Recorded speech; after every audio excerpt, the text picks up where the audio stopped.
Cheers. Cheers. Cheers. Golden Gang, what up? Gang, gang. Happy Wednesday. Happy Wednesday. It's officially sweater season. I know, you look so cute. I'm so comf. Thank you. I'm embracing fall. I'm ready for it. I'm going to be baking. I'm going to get an apron. Oh, wow. I love that for you. Okay, Betty Crocker, go off. I'm going to do all the things. You know I bake my own bread now. You baked one loaf. Okay. Actually, by the time this episode airs, you probably baked a good... 4. Yeah. Which reminds me. I would love to try it. I was going to say, if I bake it, will you have a slice? Should we bake it on air? I would love to. Where I do a taste test. Oh, girl, you're going to know what's my bread and what's not. Why? Because it's just so good. It's so good. Have you ever made biscuits? Because I've made biscuits. Homemade biscuits? No. Homemade biscuit. It's 3-ingredient biscuits. Yeah. My sister gave me the recipe. Dare I say it? I make them better than her. Ooh. Oh, yeah. Them is fighting words. Should we do a cooking show? You know what? Fuck this golden handcuff bullshit. Yeah, it's going to be nightlife and cooking. Oh, that's basically me anyway, though, really. The actual definition. That's pretty much me, yeah. Anyway, girl, what are we doing today? What is the topic? The topic is kind of a 2.0 to relationships in the club, dating in the club, but this is more like forming a rapport in relationships with the clients. It's such a slippery slope when you're in a relationship. How do we navigate that? Yeah. Give the client a hard no, but still be lovely enough for them to come back. It's a little finesse that you gotta know the art to. Oh, it is an art, and it's a very fine line, too. So, a lot of times, we'll have, they call them whales, which is, how much do you have to spend to be a whale? What's the number? 20? I would say that would be like a dolphin. A whale is like 50 up. We're calling them dolphins now. Anything below 50, a dolphin. Okay. I like it. Young Dolph. And yeah, young dolphs. In order to reach Whale status. In order to reach like flounder, I'm trying to think of a fish name. 5K is a flounder. 10K, turtle. Well, I mean, why do they call it a whale? Because it's 10K big? trout. Okay. Oh yeah, 10K is a trout. Mm-hmm. We're gonna have a whole guidebook. You know for what? You guys. Let's just break it down right now. Go. A whale? No. Start with the 5K. Okay, so 5K. I'm thinking sardines. What? I thought you said it was a flounder. Wait, sardines are small, right? Start over. We're starting over. Okay, anything 1K, sardine. A minnow, if you will. 5K, we're moving up to trout. No. 5K, we're moving up to flounder. 5, flounder. F and F. Mm-hmm. Okay?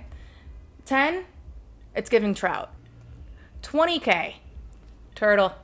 And we're not talking about a baby turtle. We're talking about the snapping. Then we're going to hit that 30K. What are we calling that one? What's anything that's a... Yeah. A trisonorous. How do you say that? The dinosaur.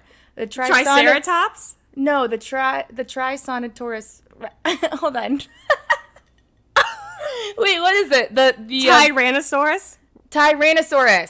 It's not tri. I thought it was tri, so that's why it was 30 tri. I guess it's not a trisonosaurus. This is really going downhill, girl. Okay. Anyway, above 50K, I would say is a whale. Okay. Consistently, you got to be coming in consistently. Yeah.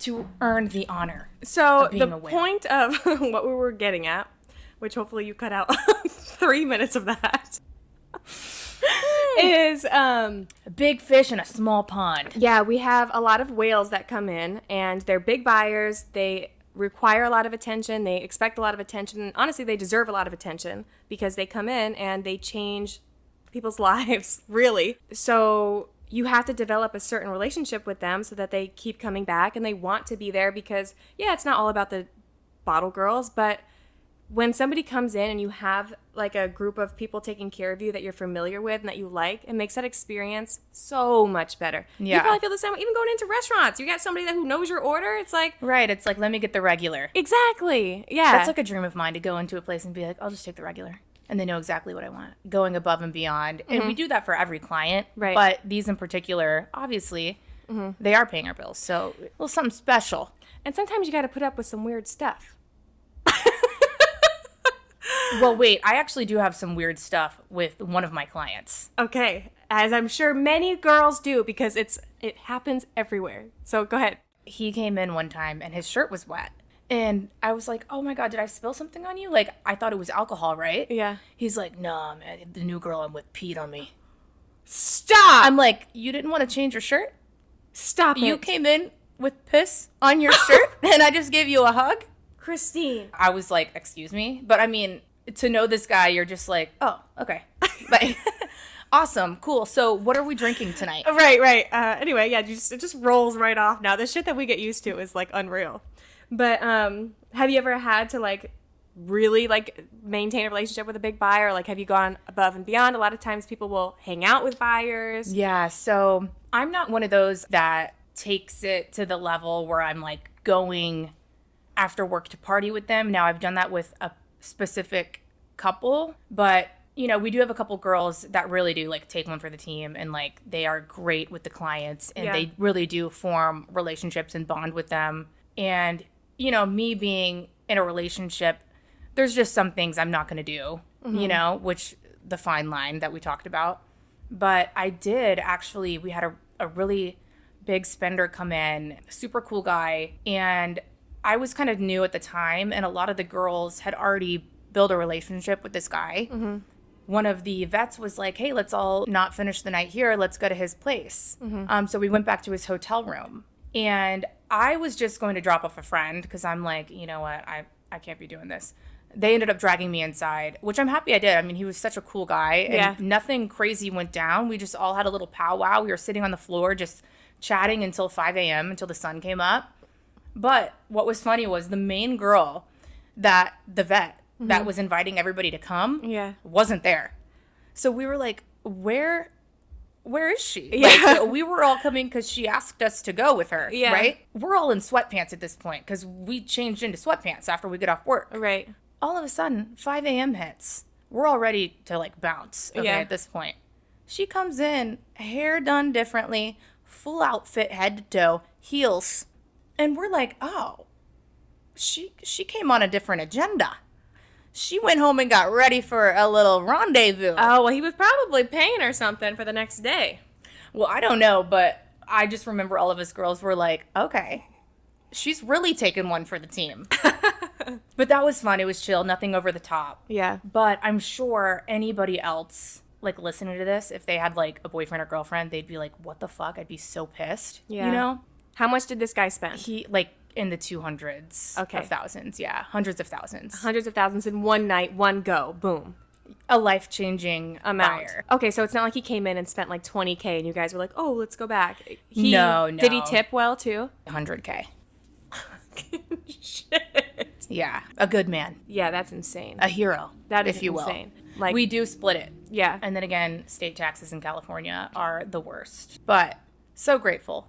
Right. You know, those kind of nights bring back, like, say you have been in just like a dull vibe, it brings that energy back and brings everybody like back together because nightlife is such a roller coaster. All the ups and downs. I feel like that's another reason too why we like it so much is because there is that team mentality. Same thing with like even waiting regular tables and your bussers or your cooks. Like you guys are all like in the line of fire together. It sounds like stupid, but it's really like not. Those are your teammates, you know? I mean, you go through some things with these people. I mean, that's the only time I've actually ever been back to like a hotel room, but that's not something that I would practice or do all the time. If I were to like call my man and be like, hey, I'm going over to someone's hotel room, he'd be like, you're single. Yeah.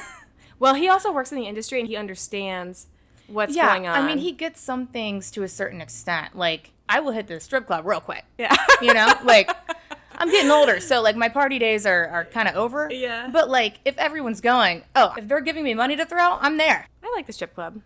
Yeah, I do have a strip club story too, but I want to hear some. No, tell the story, girl. You're on a roll. Tell me the story. Strip club story. This is the Christine episode. No, it is, and I'm here for it. Please, let me just sip my little drink. Well, so like I said, I do like a strip club.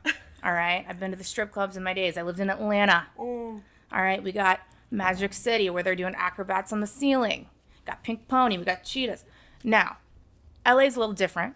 Yeah. But we had Crazy Girl when it was open. I've never been to a strip club in LA. You've never been to Crazy Girl? No. I've only ever been to strip clubs in Atlanta and Dallas. Oh, And my God. Mississippi. There's a new strip club in LA, actually. Oh, the Body Shop. The Body Shop. Yeah. We should go. I'm down. Would MJ go? No, are you kidding me? Is he not allowed? No, he's not allowed, and he wouldn't let me go either. My strip test. I love that you were like, yeah, let's go. Yeah, let's go. Oh, no, he wouldn't let me. Yeah, well, it's because this is being recorded. That's so funny. Yeah. Wow. Has he been to a strip club, by the way? Never. Never? Let's have an outing. Never. I don't think he would like it because, like, I can remember when we first started dating and I was, like, bouncing around Atlanta and doing our thing or whatever. And I was like, oh, we're going to the strip club. And even then, he was like, I'm not interested, you know, as a college guy. Wait, really quick. Again, ADHD. Speaking of stripper, we have polls where I work at. A stripper kicked me in the fucking back of the head this past weekend. I'm not kidding. Was she mad that you were in her way? I turned around expecting her to be like, I'm so sorry. Yeah. Bitch kept dancing like nothing happened. Yeah. Kicked the fuck out of my head. Like, screwed up my weft that I just got redone. No. Yeah. Back to the strip club story. We have this one buyer. He's so freaking fun. Haven't seen him forever. And we all went to the strip club with him after he came in and spent a fuck ton of money. Gave us all money to spend. Here is one of nice the when you go to a strip things club. that a bottle girl took it upon herself to go to lengths with.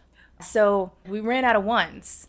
I think he probably couldn't spend anything on his card anymore because it was maxed out. Whatever had happened. She volunteered to use her card. Stop. Yeah, she used her card for the ATM, stuck it in there, got $10,000 out. Shut up. On his word to pay her back.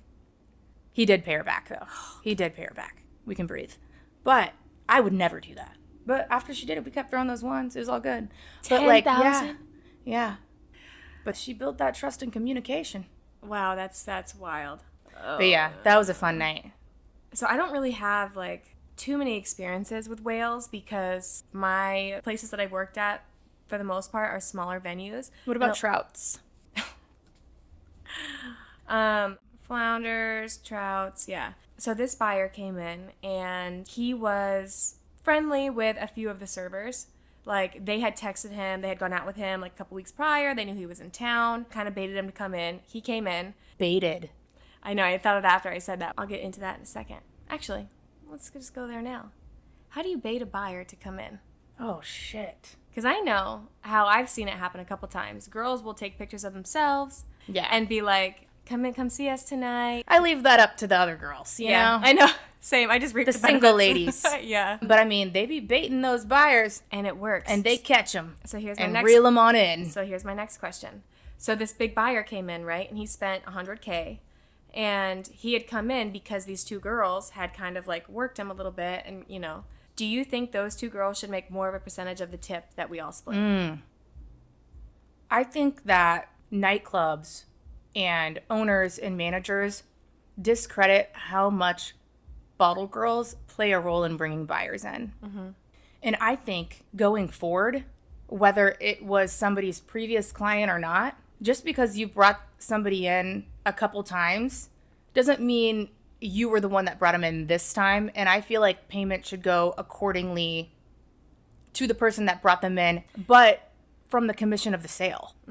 What do you think? Well, it gets sticky, right? Because hosts have their clients, the owners have their clients or whatever. But like you said, like they might come in 1 and 2 times because of that. But if you are going to dinner with them or sending them your, you know, the little signs or texting them, seeing where they're at, like. There's a lot of dinners that go on before people come out too. And Yeah. But a lot of nightclubs don't pay. Like if you are part of the tip pool, you, no matter if you bring a buyer or not, you do not get that commission. They take that 10% and just dump it into the house because they think, oh, well, you're making money off the tips.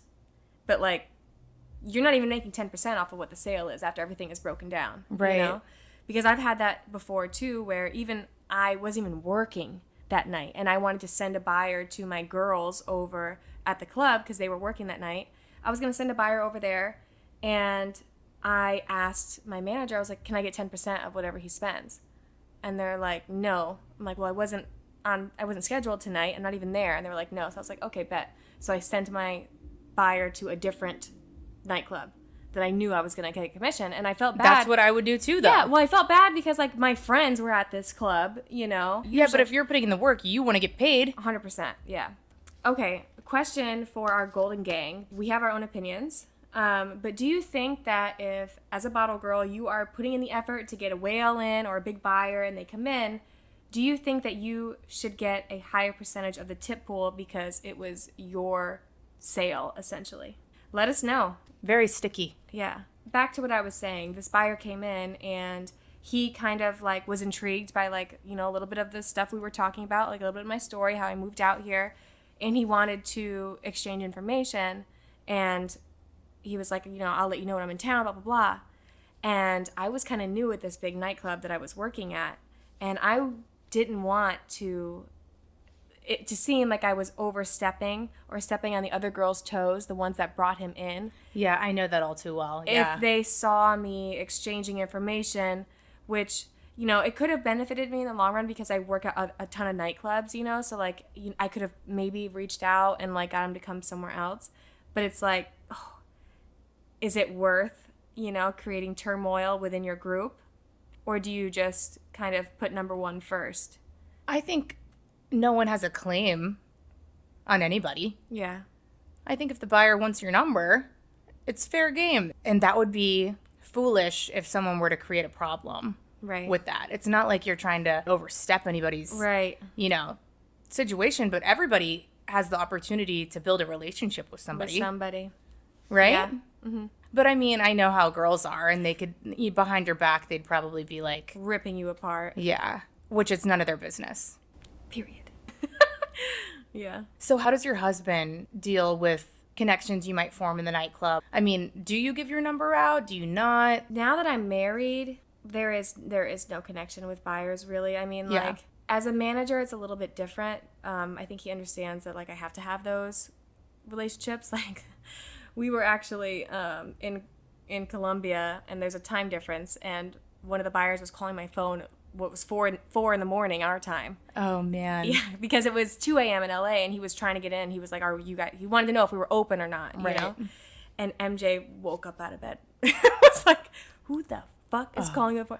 And I was like, "You know this buyer, and I know this buyer, and he is like so not like it is like if you knew him, you'd understand. Yeah. Like it's not a threat. You know, it's like."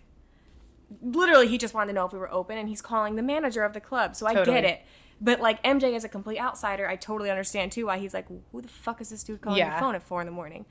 So I have to be very careful, but, there is no real moving forward with that. But I understand his point of view because I don't want him getting girls' numbers. Like, what the fuck? Yeah, no. But I can also see my side, too, where, like, it could potentially benefit me if you keep it professional and whatever. But at the end of the day, you know, MJ comes first. Nightclub, it's not going to be forever. Yeah, I remember when I was in real estate, I did find it difficult forming relationships with potential home buyers. Yeah. Because more than 3 times, I would get side texts from my potential client. Yeah. Being like, can I take you out to eat? And it's like, no. Yeah. That's frustrating.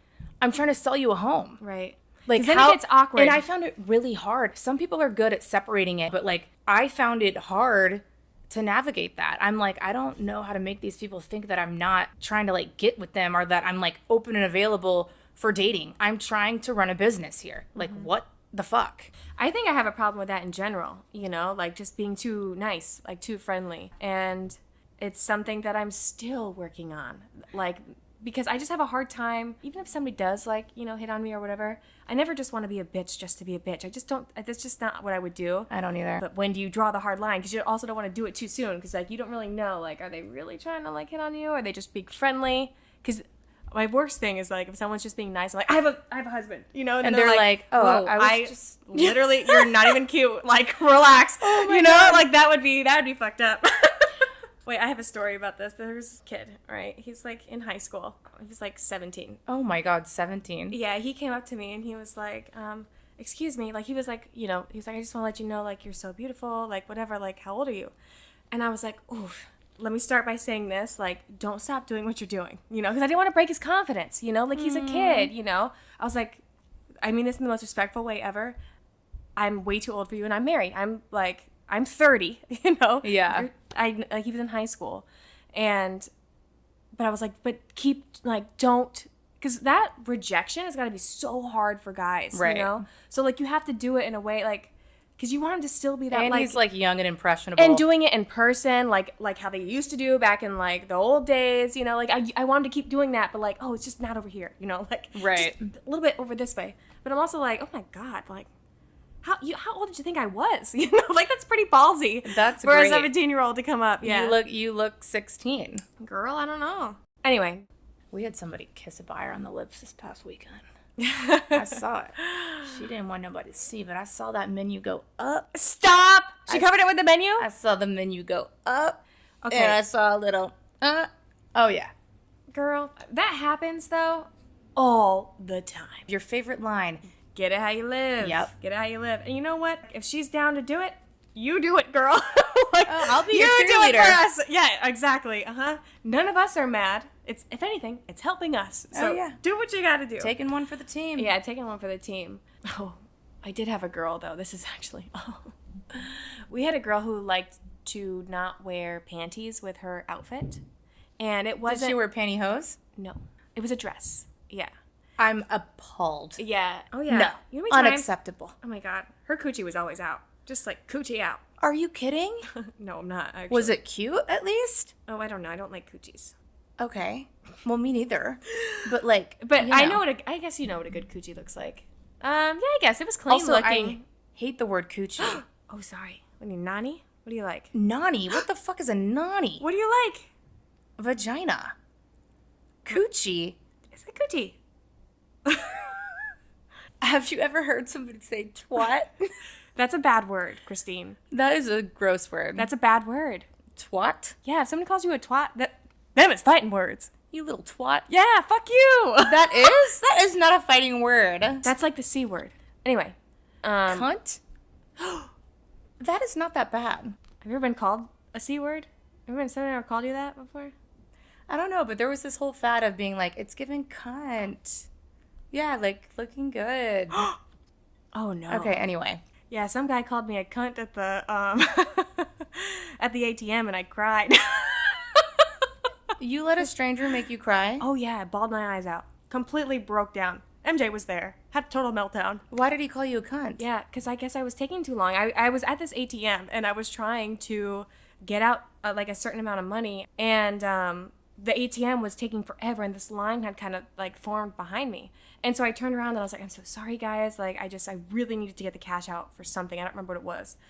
And this, like, Mexican dude came out, like, oh, maybe I shouldn't say that. I don't know. I mean, police officers need descriptions. Yeah. I mean, you're just describing the man. Right, so he, like, came out, like, from behind the line, and he started screaming at me. MJ was waiting for me in the car. And he's like, you stupid fucking... Yeah.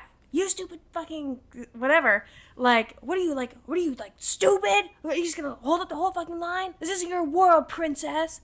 And I was like, I went like what that. did you say to him? Nothing. I went like that because I was like so shocked because people don't talk to me like that because I don't talk to people like that, you know? So like, I was like shocked. And he goes, I would have been like, who the fuck are you talking to? Because I know it's not me. Girl, also though, when a man comes at you aggressive, it's different.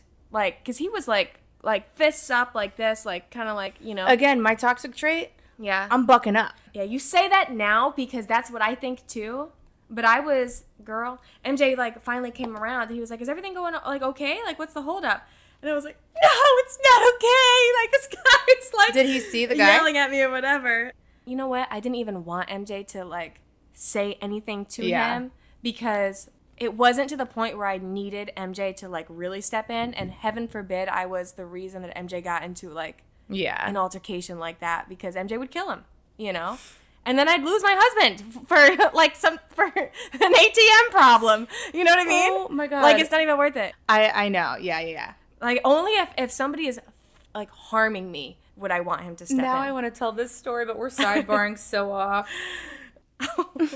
Because we got on a tangent. We could do like a part 1, part 2. Because I have another homeless story. We got on a tangent. I'm so sorry. I was going off on twat, vagina, whatever. I still don't believe twat's a bad word. But back to the raw dogging in the dress. Yeah, no basically- panties, no pantyhose. Yeah. Disrespectful. Yeah, she just was just coochie out, I'm telling you. Like, and these were short dresses, so like you bend over for the table and the tables were low, it's just like vagina, just like like ma. I've never heard anything like it. Yeah. Why? I guess she liked to feel the breeze, I don't know. But anyway, the point is that there was this buyer that used to come in, and religiously you would always see his hand like go up her dress. Like, well, that's why. You know what? This is probably why people think that bottle girls are whores. Because Well, this is like why she didn't wear panties. Right. Well, she knew this buyer was coming in. She was ready. Yeah. Big tipper. Also, ew. Yeah. Ugh. Yeah. So anyway, that's client bottle girl relations. But okay. I know we're getting off into a tangent, so I think what we should do is we should just like cut this off here, and then maybe just like we'll keep talking and have them tune in next week. I like your style. Okay. I like your style because Okay. I mean we could make a whole episode. You know what? Let's just do it. Okay. Okay. So guys, we'll see you next week. Is this part 1? This is part 1. Yeah. Stay tuned for part 2. Stay tuned for part 2, and what can they expect for part 2? Nothing related to bottle service, right? Right. Okay. Right. Okay. I mean, maybe but relatable for everybody. Relatable to anyone ever, or especially people living in LA. Y'all will get me on this, on both of us. Yeah. So that's a good idea. Yeah. Yeah. Mm-hmm. We'll see you next week, guys. Tune in to Golden Handcuffs. Yep. Like, subscribe, follow. Yeah. Share with your friends. Do what you know how to do. Mm-hmm. And we're gonna stay right here and keep talking. So. I love it. Okay. Bye, guys. Happy Wednesday. I didn't know. God, this little drink is hitting, girl. Talking. Should we pause and restart? No. No. Let's just make sure everything was recording. Pour us up, girl. Oh shit! I'm on 1%. Stop.